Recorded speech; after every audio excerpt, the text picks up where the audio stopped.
Okay, this is a wireless NAPCO motion detector.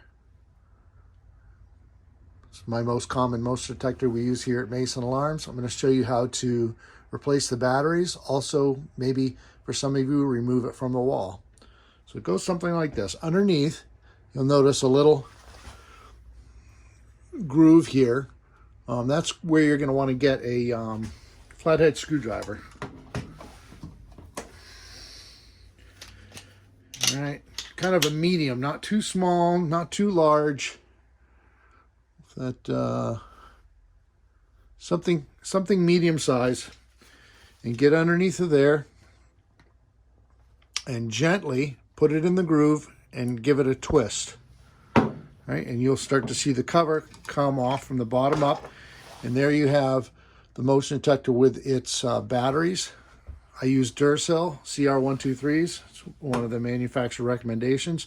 And then you want to take your screwdriver and gently pry from the positive end. And frankly, this would be a good time to get a smaller screwdriver to gently work from the positive end. Here you have the pluses, the plus signs. Sort of start to work that one of the batteries out gently by prying slowly. Okay, and work it out without damaging any components. Okay, take the batteries out in that way. All right, and when you put them back in, you just do it in reverse. I'll show you that in a minute. I won't take the second one out because it's the same as the first. Over here on the right, you'll see a left, you'll see a screw. That single screw is what holds this circuit board onto the back plastic part that is usually screwed into the wall or wherever it's mounted. So I'm switching over to a Phillips head screwdriver. You probably do it with a flathead too, but get in there and give it a few twists and make note of its position, because there's a little height scale here with a I'm going to show you, want to pay attention to a little, you'll see it there, a little notches in the plastic that line up with this scale, this mounting scale.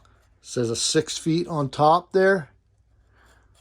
And then the line in the plastic is supposed to match up to the line scale on the circuit board. It says 6 feet on top and 10 feet on the bottom.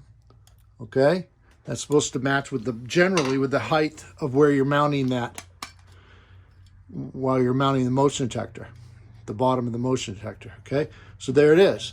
That's it. You can see one screw hole holds it in, and for those of you who are taking it off the wall, you'll either have screws here holding it to the corner, or screws on the other side holding it to the corner, or maybe if it's flat mounted, you'll see a couple of screws. So remove the screws carefully and remove the whole motion from the wall.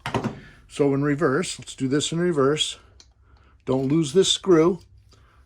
Okay, you lose that screw, it's a, sorry, I can't replace it for you. See, I'm about to lose it myself. Okay, so get that screw in there and get it started so that you know it's started.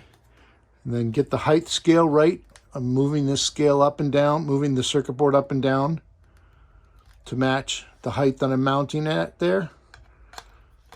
Give it a gentle little, you don't have to sock it down too hard. There you go. You want to put in, when putting the battery back in, you want to put the batteries, replace them both, of course, if you're ever doing that. Put the negative side of the battery in to the left, lowest first. Okay, that makes sense. This is the positive end once more. And you want to be careful that I'm going to push firmly down there. You can see I've got it started, but it's not quite as all the way down compared to the other one. And then with both fingers, once I've got it started there on the left, I'm going to push. You hear the click. You can see it's all the way in there. It's all the way in.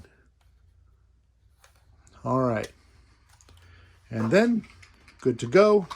Put the top on, and no tools needed to put it back on. You just give it a push, and it's back on. I hope that helps.